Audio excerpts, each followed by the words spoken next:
Year's Eve. Okay, so we're live now. So this is Book Chat Oz, the second episode in New Year's Eve 2015. And I've got Grant Hansen from Sydney with me here. Grant is a lawyer and an author and a historian, history lover. And I'm Matthew De Silva in Sydney here, and I write a blog. So we've got the two of us talking about books, and on the run sheet, the first up this morning, we've got George Megalogenis's Australia's Second Chance, which is a history book. George Megalogenis is a financial journalist in Australia, currently operating and working in the mainstream media, and George has also spent some time investigating the history of Australia from the point of view of a financial journalist. So it's quite an interesting book. How did you find it, Graham?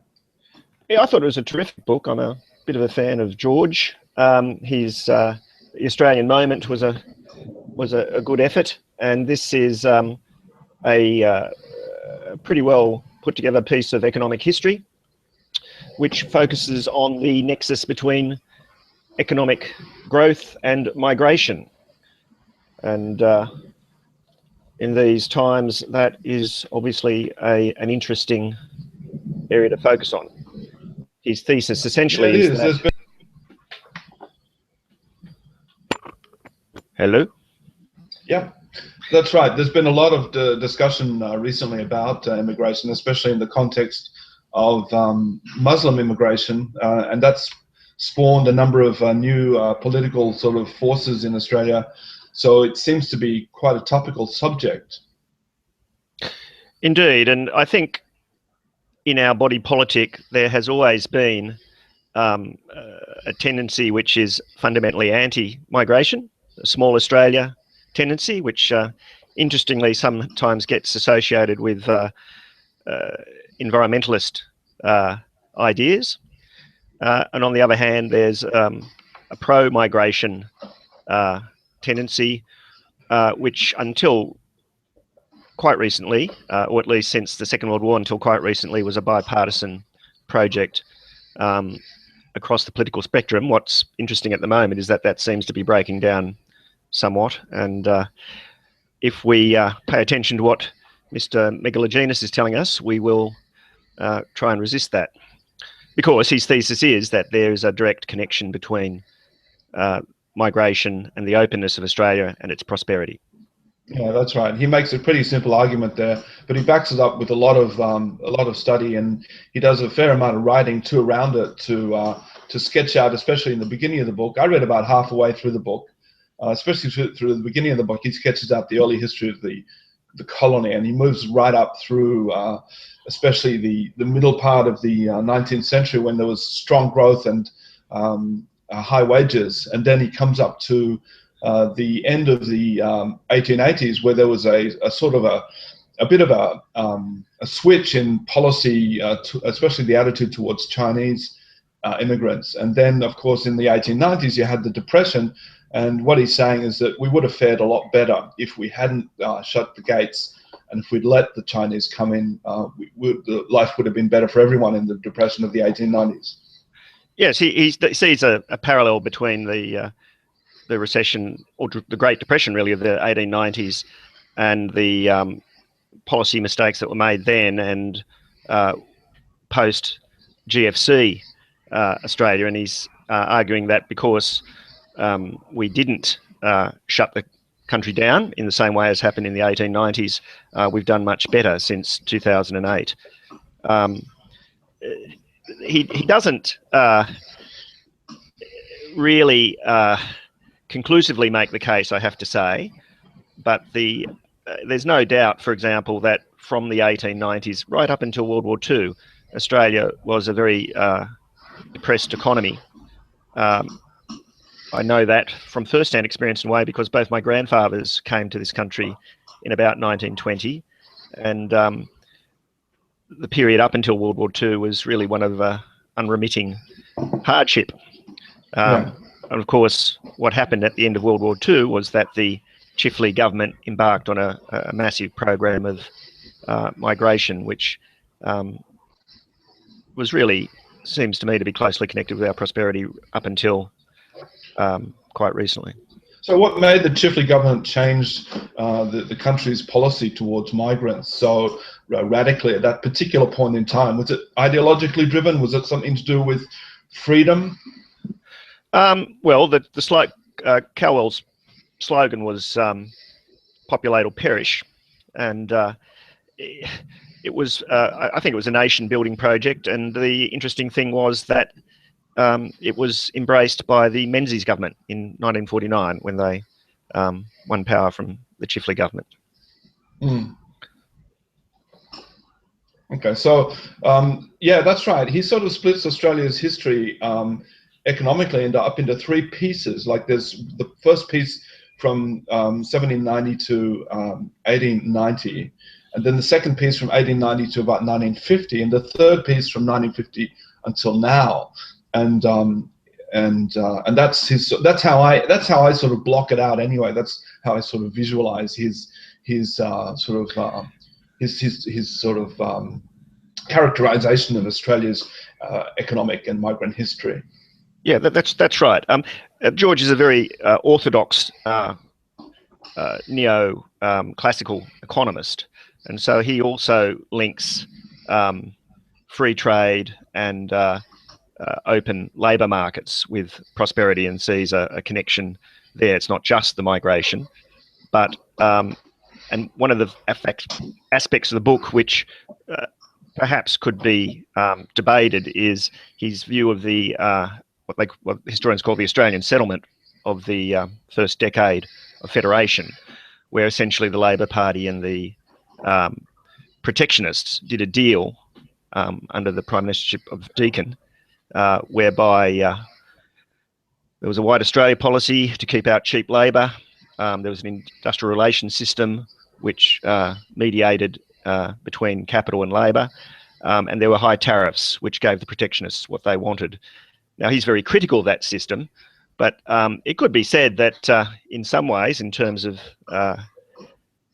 maintaining living standards, it was quite successful. And of course, it was only really dismantled in the last decade. Since the 1980s. Yeah, so I mean, of course, the White Australia policy did go much earlier than that. But, 74, I think. Yes, I mean, Holt started to dismantle it, and Whitlam finished it. But the industrial relations system, of course, still survives in a somewhat changed form, and tariffs weren't phased out until the end of the 90s. So it's not entirely clear that the neoclassical prescription is essential to Australia's prosperity. But the one thing that is the common strand is indeed high level of migration. So in the period from the war until the 80s, you've had a regulated industrial relations system, and you had high tariffs, but you also had high migration, and that was a prosperous period. So in a sense, I don't accept all of Megalogenis's thesis. However, the one common variable associated with Australia's periods of prosperity has indeed been high migration. Okay, so you think he's sort of simplifying it a little bit, maybe for the sake of rhetorical impact? Well, he's an orthodox neoclassical economist, so he believes in free markets, and he sees the reason, apart from the fact his own personal history, I think one of the main reasons he believes in high migration is because free movement of people is an aspect of free market system. So he's sort of got the same sort of editorial policy, I guess, as The Economist in the UK. Yeah, absolutely. Yeah. They go straight back to John Stuart Mill. Don't worry about that. Yeah, in fact, The Economist was set up in order to prosecute these ideas in the public sphere, wasn't it, originally? So I understand. Yeah. So they've been around for a long time. That's right. I mean, well, actually, beyond Adam Smith, I suppose, is really their big daddy. But while it seems to me that regulated labour market and tariff protection of local manufacturing was not necessarily inimical to Australia's prosperity. There's no doubt that in the periods where we've restricted migration, we've seen a much slower rate of growth and lower national income. Yeah, and it's interesting. The other thing that's really interesting about, especially the early parts of Megalo, the way he brings in other elements of civil society and also political, the political sphere into that matrix of economic prosperity. So he talks about the way that a society where there was high wages shared equally or largely equally across the whole population, it was easier to introduce democracy and also, for example, the vote for women in that type of context, rather than having a place where wages were highly variable across different sort of classes of people as you had in the United States. So he's perhaps positing the Australian example in the bulk of the 19th century as a good model to follow, I guess. Yeah, and he indeed argues that at that time Australia led the world in many of these indicators of civil society. So I think we were the second country in the world to give women the vote, for example. Yeah, New Zealand was the first. Yes. Whereas the White Australia policy he sees as sullying that record. I mean, quite rightly, obviously. But again, there's a dissonance there in his theory because the non-progressive racial attitudes manage to coexist with quite progressive attitudes to women. So yeah, I don't think the conceptual problem with the book is this fairly simplistic proposition that free markets equals people are nicer equals prosperity. I don't know that necessarily follows, but he certainly makes the case on migration. Okay, it's time to wrap up, I think, on Megalogenis. Just in general, would you give it a thumbs up or a thumbs down, like as a Two thumbs read? up. Two thumbs up. Okay, yep. Good. Okay, so if you're happy, sorry. Yes, this one. Yeah, if you're happy, we can move on to the next book. That George Megalogenis' book was one that both you and I read. Now we're going to move on to books that you and I separately read. So the first one is SPQR by Mary Beard, and that's one that you, Grant, have read. I don't know anything about it, so I'm going to come to it from a fresh perspective. Yes, well, Mary Beard's a very well-known ancient historian. She's done some television, but notwithstanding that, she's a very good scholar. And SPQR is basically a history of Republican Rome and then up until the 2nd century Common Era. It's a crowded field, and there's a lot of stuff written in this area which is not all that good. Tom Holland's recent House of the Caesars, for example, is a pretty ordinary effort. Robin Lane Fox has done something similar in the classical world, which is okay. But if you're looking for a book to really take you through the last 2 centuries before the Common Era and the first 2 centuries after, then SPQR is definitely it. And what Mary Beard's really interested in is the explanation for the duration of the Roman success. And apropos what we were just talking about, she largely sees that in the inclusive nature of the Roman polity. So unlike a lot of ancient societies, which were extremely exclusive, for example, becoming a citizen of ancient Athens was pretty well impossible. The best you could hope for is that you got something like a temporary protection visa there. But actually becoming a citizen and voting was sort of out of the question. Whereas Rome, right from its inception, was very quick to offer citizenship to people who came and lived there. Freed slaves were given citizenship, which was a very strange thing in the ancient world. And indeed, in about 212 Common Era, the Emperor Caracalla extended citizenship to the entire free population of the Roman Empire. So the history of the Republic is essentially the history of the expansion of Rome to the throughout the Italian peninsula, and that was characterized by a progressive incorporation of the other Italian peoples. And this had all sorts of benefits for Rome, but the most obvious one was that in the Second Punic War, when Hannibal crossed the Alps and killed an awful lot of Romans, at the Battle of Cannae, possibly something like 40,000 Roman citizens were killed on one day, which was the greatest killing rate until the Battle of the Somme in 1916. But because of their inclusive citizenship policies, there were plenty more Romans.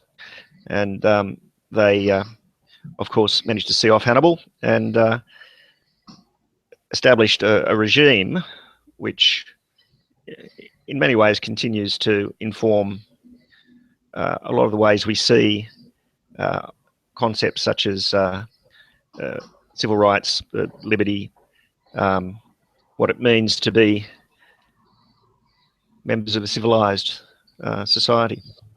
Yeah, it's interesting, this this whole sort of historical glance back that's been going on sort of since you know, the Renaissance, when people started to pick up these old Roman texts and get them translated, some of them for the first time, into the vernacular and published so that they could be, you know, broadcast more widely in Europe.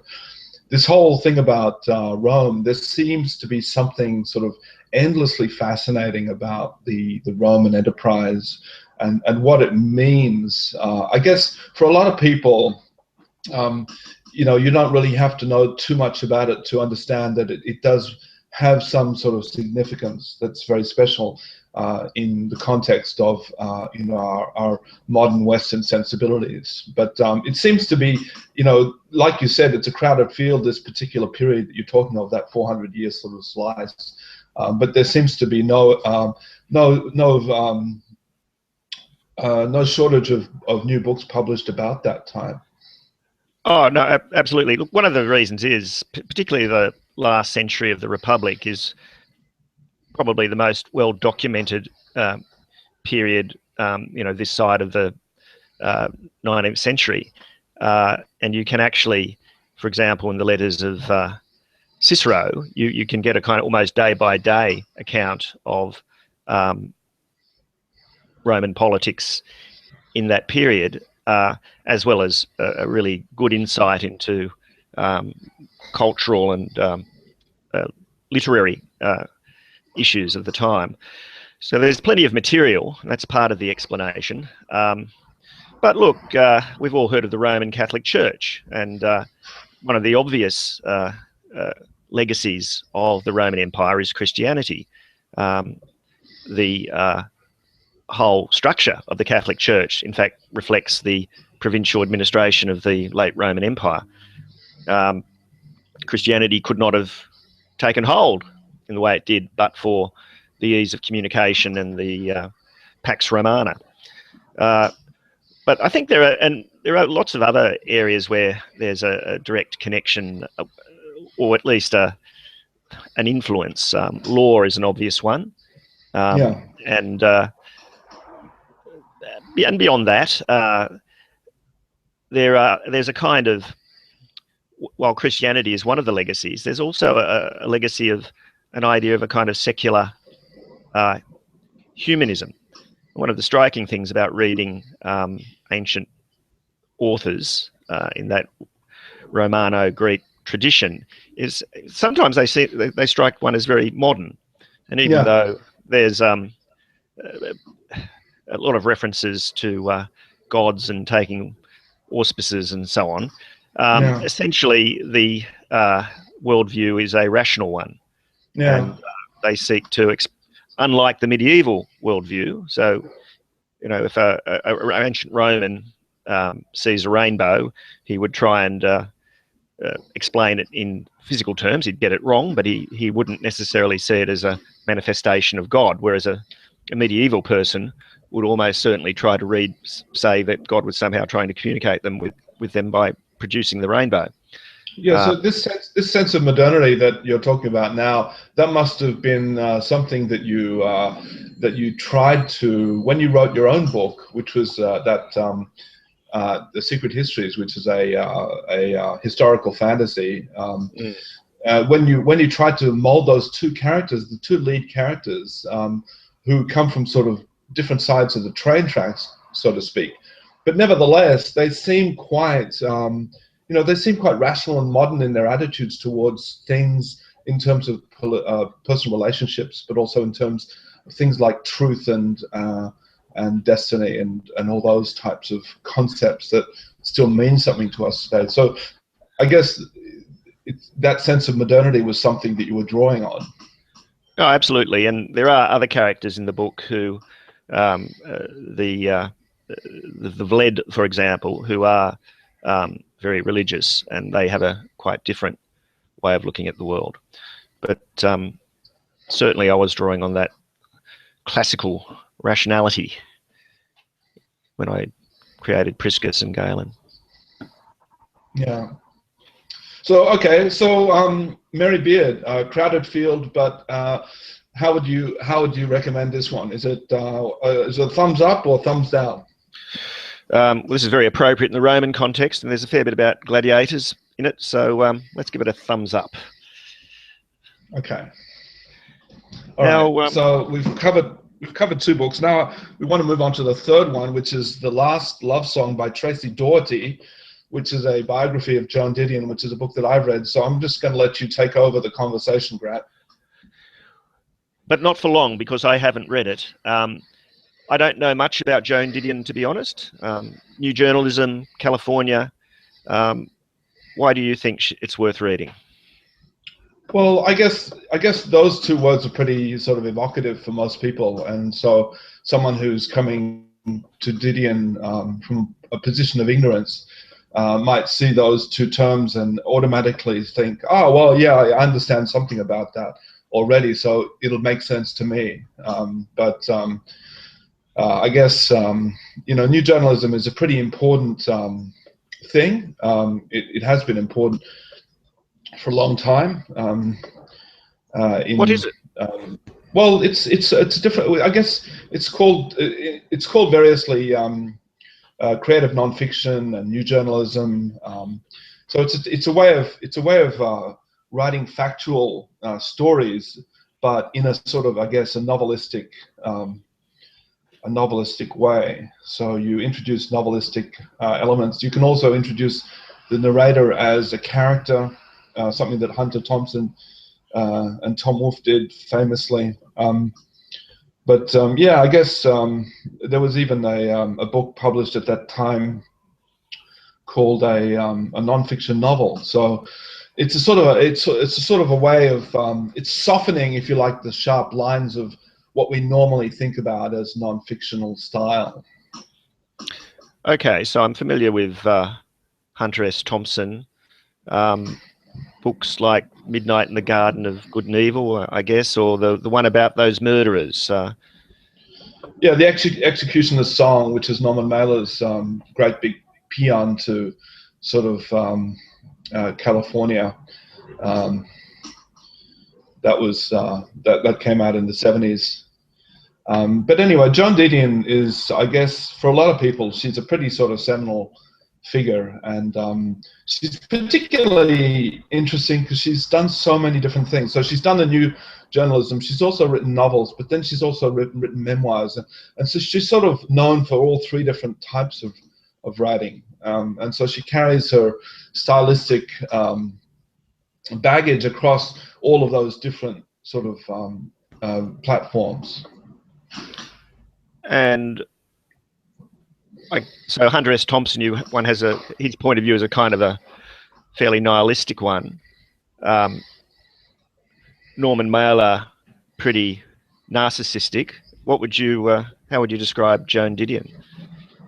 Well, I guess to go back to Hunter Thompson, I guess my understanding of Hunter Thompson is that he adopted that particular persona, and it was a conscious effort to adopt a persona that he could use to describe the world, and he did that because he was dissatisfied with journalism as it was currently practiced back in the 60s. And so when he wrote his first book about the Hells Angels motorcycle group, he decided to do something different and actually himself participate in their activities. And so this is why he's hailed as a sort of one of the fathers of new journalism, because he jumped in with 2 feet. Instead of taking the sort of the stigmatizing sort of abstract and subjective or objective point of view of the mainstream journalist, he decided to get in there and actually find out what these people were all about, what made them tick.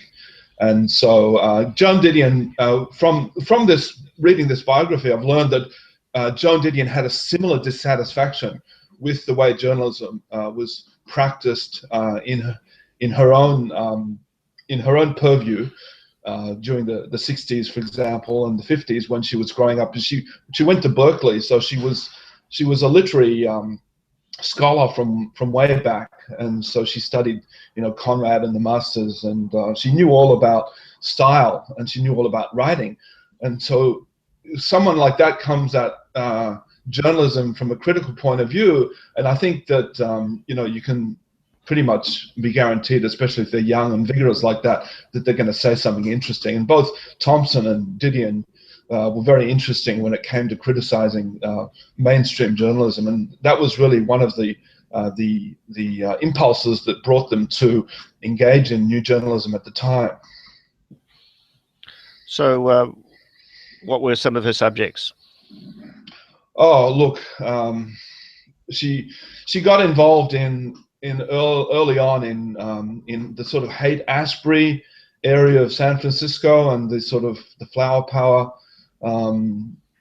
movement of the early 70s and late 60s. She wrote about those things.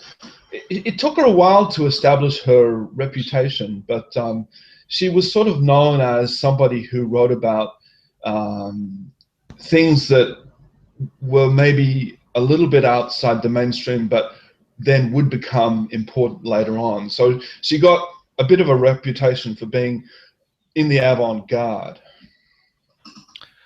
Right. Which avant-garde, but was she a liberal?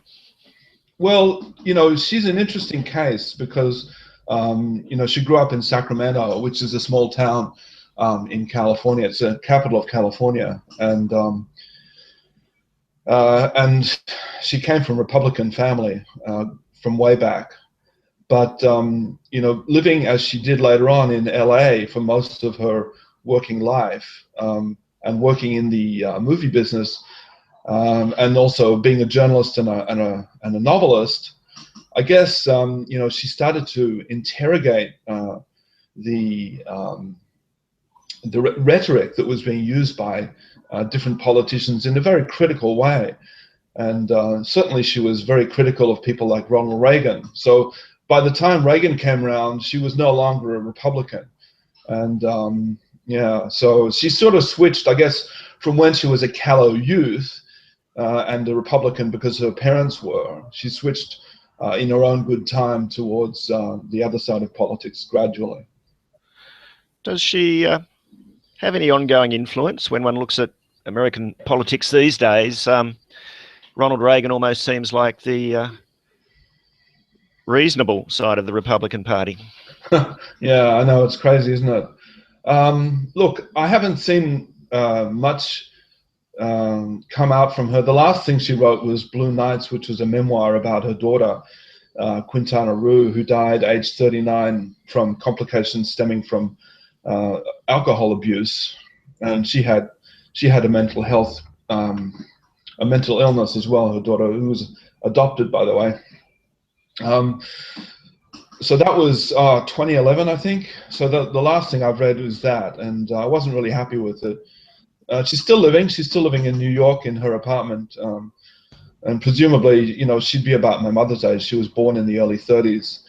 So presumably she's still compos mentis and still thinking and maybe writing letters to people. I don't know, but I haven't seen anything in any magazines or in recent times. Yes, one wonders what she would make of Donald Trump. Indeed. What can one make of Donald Trump? Indeed. So, would you give Joan Didion's biography? Who's it by? It's a woman called Tracy Daugherty, and it's called The Last Love Song. And it's a very long book. I'm only about 62% through, and I'm reading it assiduously every day, but I just can't seem to make much headway. If it was I'm reading it on Kindle, but I guess if it was a published book, it would probably be up in the sort of 800, 900 page sort of count. Gosh. And yeah. Does Ms. Didion justify that amount of detail, do you think? Well, Ms. Didion declined to participate with the author in the preparation of the book. So we don't really know what she thinks about it, but I haven't heard anything. I mean, as a journalist yourself, you no doubt have a particular interest in Joan Didion and other new journalists. But to someone like myself or just the normal layperson out there, do you think it's worth a read? Well, you know, I mean, she's got a lot of fans. You know, she's not hard up for coin. That's for sure. So, you know, I would say it's a really interesting look at American history in the second half of the 20th century, all the way through to the noughties as well. Like one of the books that she published came out like literally a week before the Twin Towers were hit. That was a non-fiction book. So, you know, she's been participating. You know, she's been an active participant for a long time, and she's been writing things, you know, that some people might find stylistically a little bit strange, but you know, at least she's giving it a red hot go, and I really admire that sort of tenacity and grit. I think she's got a lot of backbone. So, thumbs up or thumbs down? Thumbs up. Well, good. So that's 3 recommendations there. Australia's Second Chance. Yeah, Australia's Second Chance, Mary Beard, SPQR, and The Last Love Song by Tracy Daugherty. Excellent. Well, it's New Year's Eve, Matthew. Yep, it sure is. It's time to hunker down and have a few glasses of wine while watching the fireworks, I think. Absolutely. You read my mind.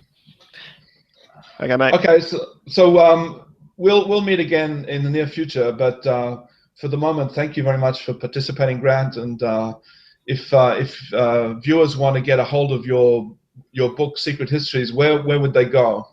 Amazon. It's on Kindle. Okay. Okay, so that's Secret Histories by Grant Hansen, and we'll sign off, and we'll see you all again next time, which will be in the new year. See you soon. Bye-bye. Okay, bye.